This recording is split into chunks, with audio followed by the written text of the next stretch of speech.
Hello, welcome to the Good Dirt podcast, where we, Mary and Emma Kingsley, the mother and daughter team behind Lady Farmer, explore all aspects of a sustainable lifestyle with healthy soil as the touch point and metaphor for the healing of our relationship with the planet. On this program, we bring you weekly interviews with farmers, artists, authors, and leaders in the regenerative and sustainable living space. We also like to bring you, our listeners, conversations with other listeners who are out there, shall we say, doing the thing.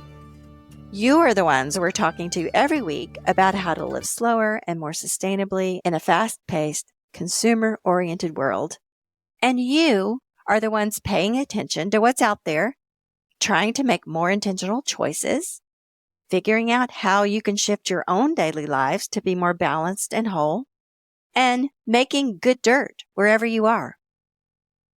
You're also the ones who are asking the questions as you encounter the obstacles, trying to figure out where sustainability fits into your life without becoming, unsustainable, trying to navigate the marketing and the greenwashing and, of course, the siren call of convenience.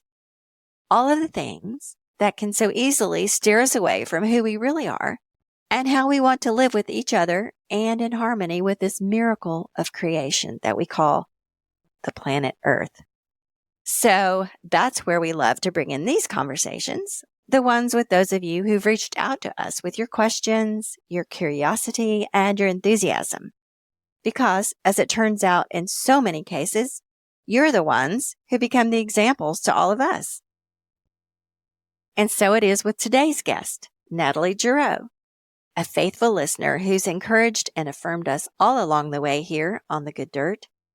Nathalie, who now lives in the Midwestern U.S., has a multicultural background and has exemplified a slow and sustainable lifestyle, both personally and professionally, her whole life. We so enjoyed chatting with Nathalie and hearing all about her slow living journey, and we think you will too. So here is Nathalie Girod.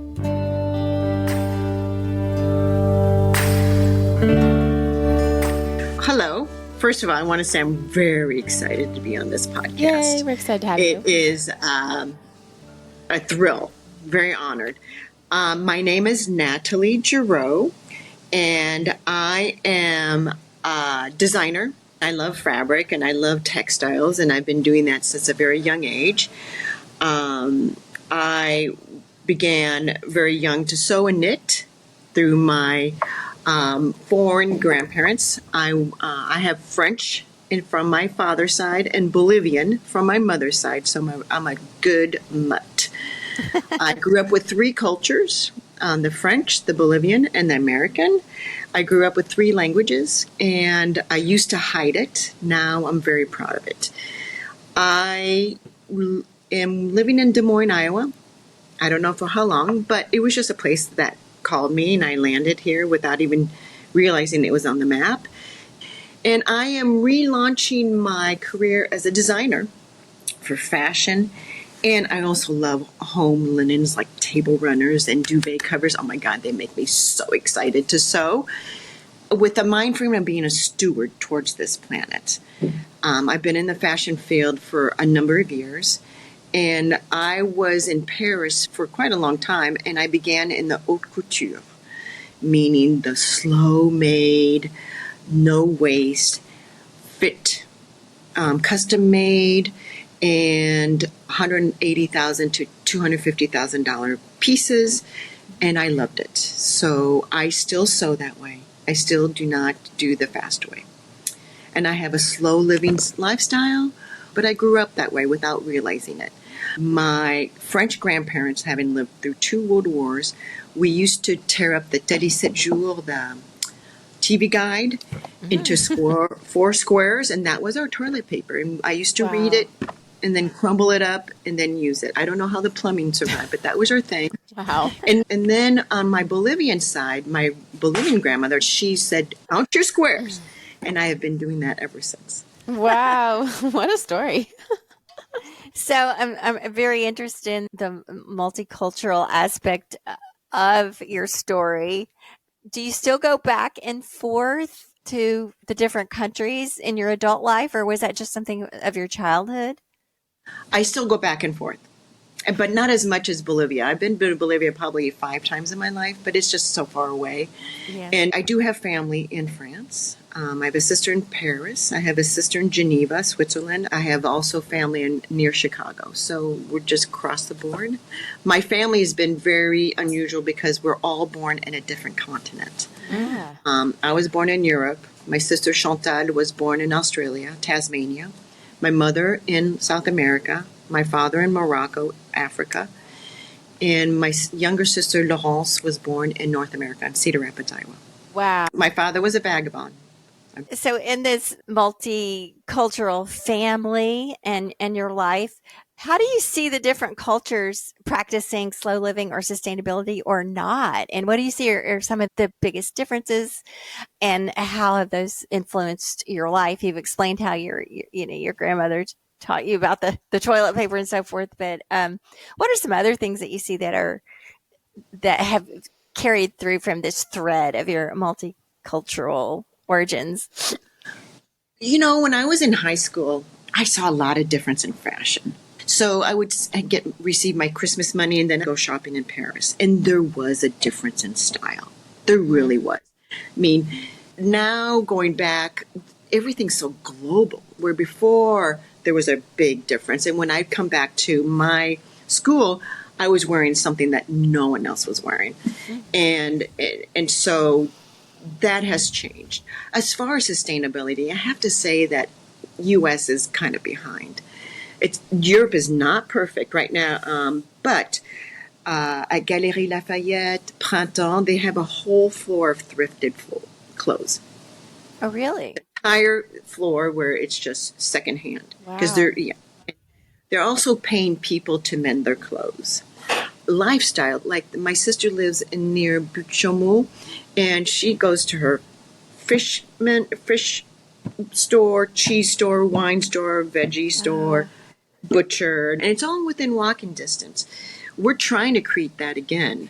I mean, there's community where the Gen Zs are kind of saying, hey, we don't want to use our cars. We want to be walkable. Like in Arizona, there's a huge community growing in that, where everything's right there within a walking distance, like the Europeans have done.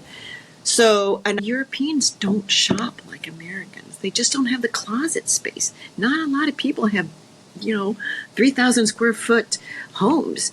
And if they do, then they can.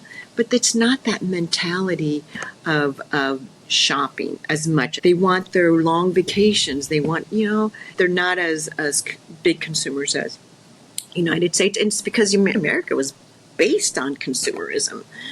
That's what started this country more than over in Europe.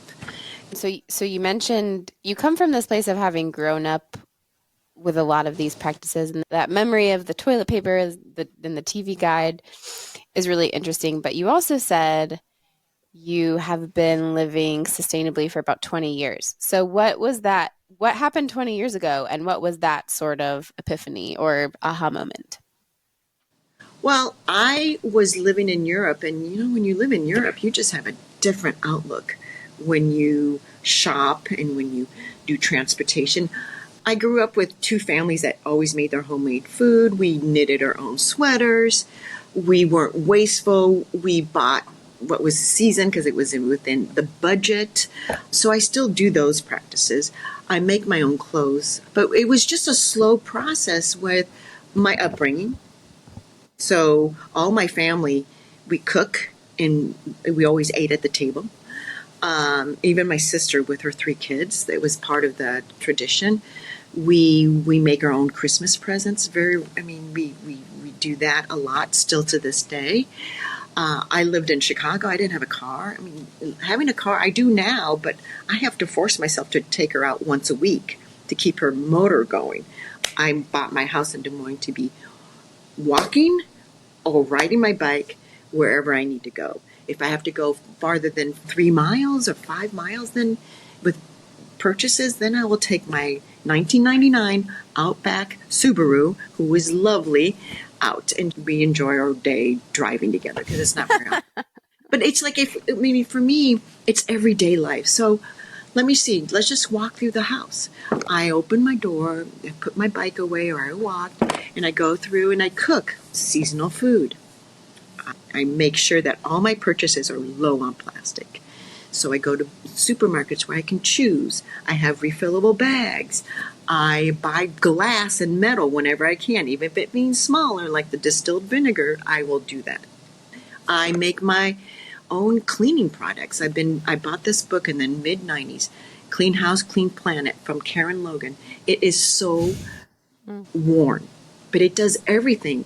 So I just made a batch of my laundry soap, big olive jar that'll last me, 6 to 8 months. I make my own dish soap because we like to cook. I make my own broth which my grandmothers did, with all the, the shavings of the veggies, just everything that can be done in a household. I'm restoring my house. I use linseed oil products. I don't do any fossil fuel paint at all anymore, and it's so much better for the wood. I am a wildlife sanctuary thanks to Mary Reynolds. I've been doing that naturally, but now I'm just on it.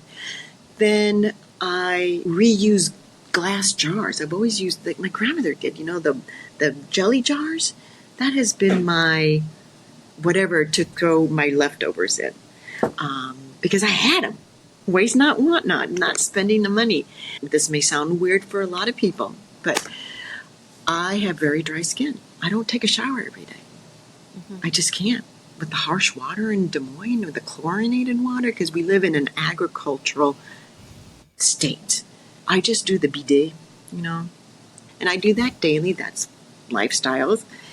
I just wanted to ask a question here. The bidet, we think of the bidet as a noun, the furnishing for the bathroom, but you're speaking of bidet as in a practice. Well, my grandmother in France had a bidet. Yeah. And there was like 6 grandkids living in our house, plus the husbands and, my father and my uncles and aunts. And we only had so much for bath water, heated water. So we would always share the bathtub, like, the kids come in. But sometimes there wasn't enough hot water. So they just clean us up in the bidet, and that we didn't think. Because of the little kids that works, because they're little. That's so Yeah, sweet. not only that, but there was no hot water, so we couldn't take a bath. So we had to just do quick, and I still do that practice today. So it's like a quick bath. You call it a bidet, but it's a quick shower. Quick bath. Yeah, it is the plumbing piece, but So it acts as a little sink. It acts like a little sink. I do that. I I don't see. have Okay. a bidet in my house, but it's the act of cleaning. You feel like you took a shower. So someone who's doing all of these things sort of naturally and sort of always has, and yet you're still obviously quite drawn to the pursuit of and doing more, right? So what was it, do you think, or was there a point in your life where you living in the States, where were you exactly that you were like, well, yes, I'm doing these things naturally, but more motivation to stick with them as opposed to jump on the convenience bandwagon or something? Because it's amazing. Obviously, you get it and you're doing all these things, but what was it? I guess back to my question, you say you've been doing this for 20 years, but really your whole life. What was it 20 years ago that made you kind of shift? Yeah, and I'll add to that question, Emma. There's a whole generation of people that might have had a similar upbringing or cross-cultural history, but have totally fallen into the convenience lifestyle. So, to Emma's question, Well, I would answer in 2 things that pop in my head. Budget. I couldn't afford the $4 quarts of strawberries. And so I just learned I have a rainbow of vegetables I eat a year. I don't eat the same thing every day or 7 days a week. I am very varied because I grew up with a culinary family and I like all different types of food. But I wasn't this way because when you get out of college, I had 7 credit cards to my name, and you wanted to feel like you had money, and it was just part of this manipulation of buy. So I was caught up in that. Even though I had my upbringing, it was put to side. I was living the fast track and I was doing that. And I just realized it got me into budget difficulties. So that's one thing. I learned to question myself, what are these habits? Why am I buying this? Do I need this? Because I was in financial difficulty. Also, that brought me courage and self-esteem and self-confidence to, do I really need this? Because I would ask myself, it was because I was buying without thinking. I had to figure out a technique that worked for me. And my technique is the 24-hour pause. And if 24 hours, if I still want this as much as I think I need it right now, and if I have the budget, absolutely go for it. However, 99% of the time is a fleeting moment, it just dissipates. And I still use this rule today. Do I need this? And so if I really want this, then I'll buy it tomorrow. And the self-confidence of, this isn't going to make me. I mean, this isn't who I am. This isn't what I need. So it was a living experience that made me go back to my roots and realize I didn't have the budget to spend anything and everything. And did I really need to? That was a big wake-up call for me. And then even further and further is, I am much more connected to trees and environment and wildlife and animals.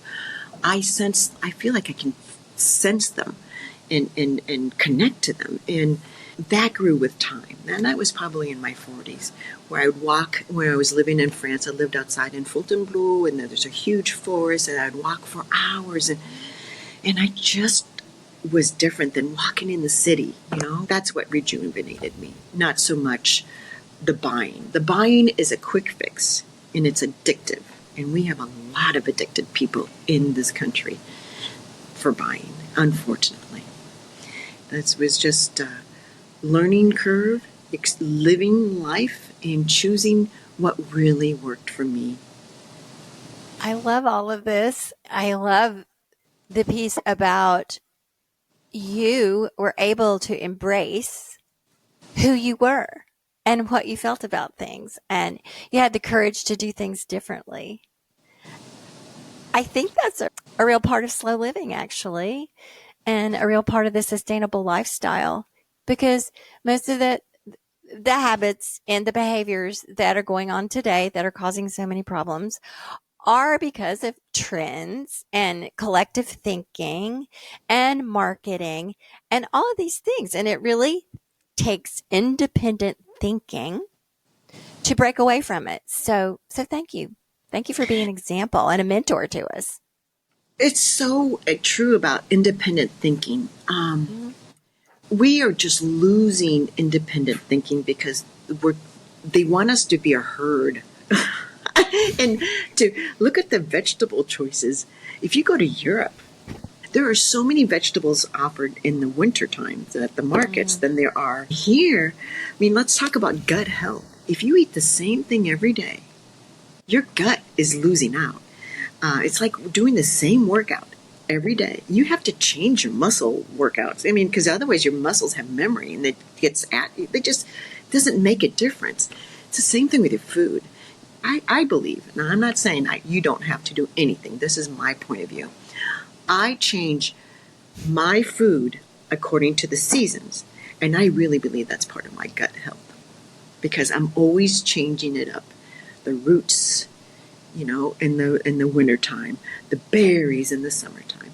In my yard, I have espalier trees. You know what that is? The espalier system that was medieval. That's where you train the branches along a fence or something? I have 6 fruit trees. They're in full sun, and it saves space. And that's what my grandfather did. When my French grandfather, he had an orchard. We had all different types of fruits and berries. We had a garden. We started out we were talking about independent thinking. And so I want to ask you a couple of questions. First of all, you mentioned the vegetables being different. Like you mentioned, being in the U.S., there's a set of vegetables that were offered in the store, things we're used to seeing, and you can count them on, a couple of hands, all the things you're going to see in the supermarket. But then you go to other places. And I'm thinking of when we were in Africa in 2004 during the summer, we were presented with vegetables daily that we had never heard of, never seen, odd shapes, odd colors. And we were like, what are these things? And that was what they had over there. And it was like another world of food. So to your point, we need to be mindful of the fact that we're presented a very narrow view of the world through marketing, through the capitalistic system of the way things are. People think, oh, there's so much out there. What can we do? My goodness, it's so hard. And no, where do I begin? And it's true, because there's just so much. However, I always believe that eventually pennies add up to $1. So I'm a penny, you both are a penny, someone else is a penny, and we add up to $1, which makes it a force. Okay, we want to hear about your career in fashion, what you were doing in Paris, what you learned, what you did, and what you brought back over here, and what you're doing now. Okay, I grew up with a very expensive taste. I like pretty things. So my mother said, you're going to start sewing. And then I also grew up knitting. I would knit a lot more when I was in my late 20s, a sweater a year, and I have lots of homemade sweaters. So that was the beginning. And when I was in my late 20s, early 30s, I just wasn't loving being a fitness trainer. I wanted my calling, I couldn't help myself, was designing. I was always designing. And so I just took the plunge. I said, I stopped and started waiting table and did 2 years outside of Chicago in Palatine and Harper's School of Design, learned how to draft and make patterns. And then I received an internship, which became in Paris at Louis Ferraud, which turned out to be a job. And then I went to school, this underground school in the 10th near Saint-Denis. And it was Studio Berceau with this wonderful woman called Marie Ruti. And so that was the beginning. And back then, we were taught to sew as well as to draw, which the fashion industry isn't that way anymore.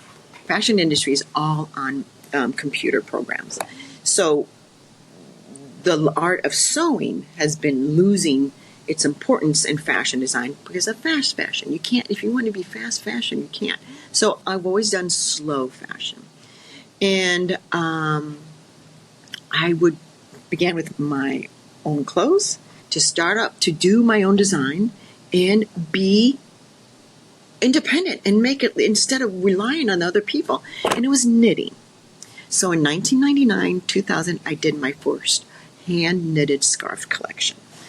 And it was beautiful. I had a little cottage-level industry. There were these ladies that would take like 5 kids and feed them while the parents are gone because they're too young to go to school. So they did the daycare in these homes, and they were my knitters.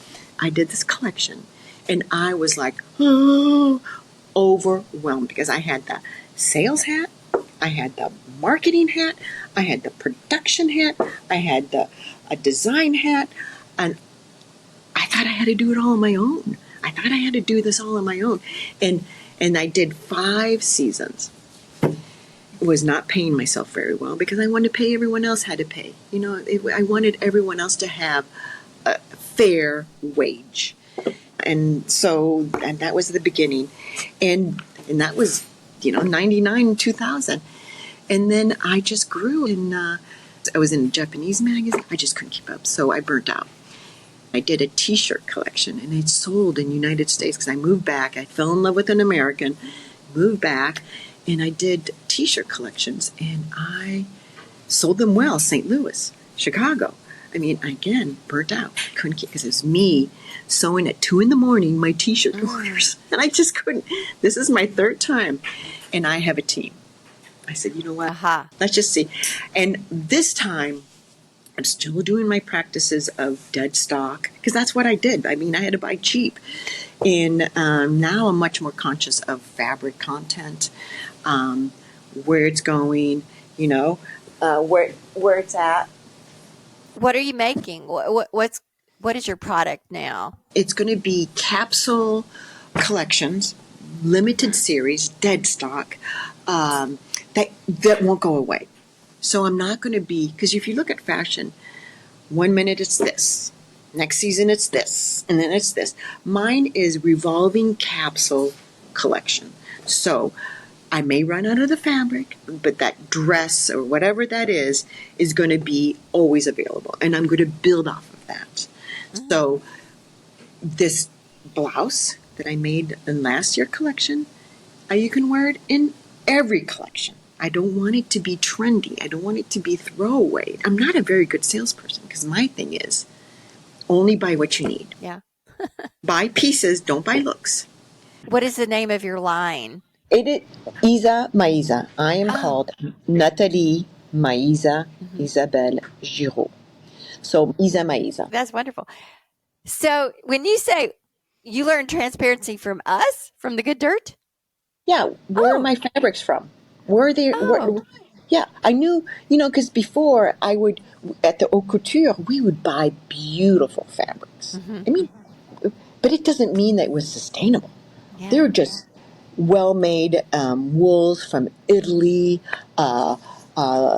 silk knit jerseys from Italy, a lot of Italian. But it doesn't mean that how were they collected? We don't know. They weren't wasted. We kept every single piece with the client's order in case there was a spill or a tear. We'd have that fabric to replace it or whatever if they grew fat or something. So, but no, it wasn't. It was just a slow fashion to enjoy the fashion, to enjoy the process of doing fashion, which I doubt that I will ever be able to go fast. And that's okay. That's just who I am. Yes. Okay. And so this might feel a little bit redundant for you, but we want to hear currently in your life, as it is right now, today, what does slow living mean to you and how do you experience that in your day-to-day life? For me, slow living is a balanced living because I'm a creative person. I'm a creative chef. I'm restoring my house. I love to entertain. I'm starting my business. I'm gardening. So for me, slow living is a balanced living. I'm able to do all my loves. The time for me is luxury. So I don't need a fancy car. I want time. Time to do everything that makes me sing, that makes me thrive, that makes me create. And that is slow living, balance, a balanced life. To cook my meals, to do my gardening, whatever it is. You and I are soulmates, Natalie. Yeah, it is because we're in this rat race and we don't know how to get off of it. It's like, reminds me when I was in Rome and I went to the Vatican and the Sistine Chapel, and I was in a group. We could not stop and look at the ceiling. I was being pushed forward and just kind of, in like this herd, being pushed forward towards down the Sistine Chapel and going, oh, I just want to stop. And they wouldn't let me. I just had to go down because there's more people behind me. And let's stop that. Yeah, what a metaphor, huh? Can't look up at the beautiful painted ceiling because you're being pushed from behind. That's right. And it's just like, so. Oh, wow. That's slow living. Well, what does the good dirt mean to you? Okay, so what does the good dirt mean to me? The good dirt means the livelihood of thriving, I guess, because it all blends in with slow living. The livelihood of thriving. So all the microorganisms in the dirt are thriving, yay! All the insects are thriving, yay! The air is clean and we're all thriving. The water is beautiful and we're all thriving.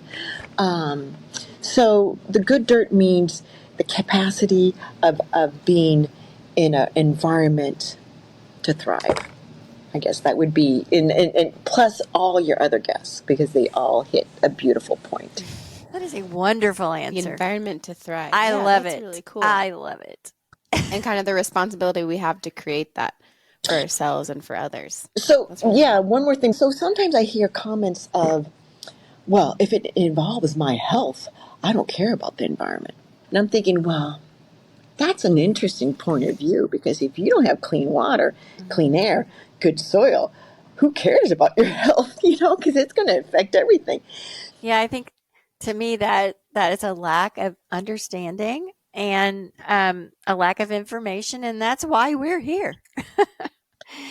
Well, why can't you have both? Yeah. Why can't corporations and the environment work together? You can make a profit. Well, Absolutely. yes, and That is so limited. I hope, as we were talking about earlier in the conversation, I hope we can foster some independent thinking, thinking outside of these systems that have us traveling on such dangerous paths. But anyway, before we wind up here, what would you like to leave the audience with from today's conversation? Take a deep breath. Mm-hmm. Feel the sun on your face. Look around. Look around wherever you're at. Is it noisy? Is it peaceful? Be aware. And I think with those things, choices will come to you. I really do. I think choices will come to you like, oh, I don't like living in the city anymore, or I feel empty, or I can't believe I spent that much money on this, and now it doesn't bring me happiness anymore. I'm not much on Instagram or anything. I'm inspired. I'm not required, but I do have social media, and my roommates are very savvy with social media. They always keep me on track. So join me, but know that, hey, it's whenever I'm inspired. Thank you. That's so great. And where can people find you and join you? Can you say again the name of your Instagram handle? It's Isa Maisa, ISA dot MAISA equals the equal sign NATHALIE. And I put on Instagram a lot of stuff, my lifestyle as well as my fashion. So it's not just monochromatic. I do not do monochromatic thinking. I am not a mono thinker. I'm a diversified thinker. There you go. We'll link it in the show notes as well. So yes, you're very fun to follow, and you have great recommendations. So please keep sharing those. Yes. And thank you so much for chatting with us today. This has been so fun. It's so fun to hear your story and your background, and just sort of chat about all these things that we love talking about. Absolutely. Thank you so Thank you much. for this time. Thank you for coming. It's so great to meet you.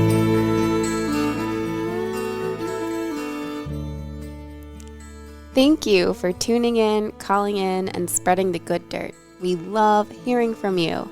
You can reach our listener voicemail at 443-459-1950. That's 443-459-1950. You can find this number in our show notes and in our Instagram profile. This show is produced by Lady Farmer, a slow living lifestyle community, and the original music is composed and performed by John Kingsley. For more from Lady Farmer, follow us on Instagram at WeAreLadyFarmer. That's We Are Lady Farmer. Or join us online at www.ladyfarmer.com. We'll see you next time on The Good Dirt. Goodbye.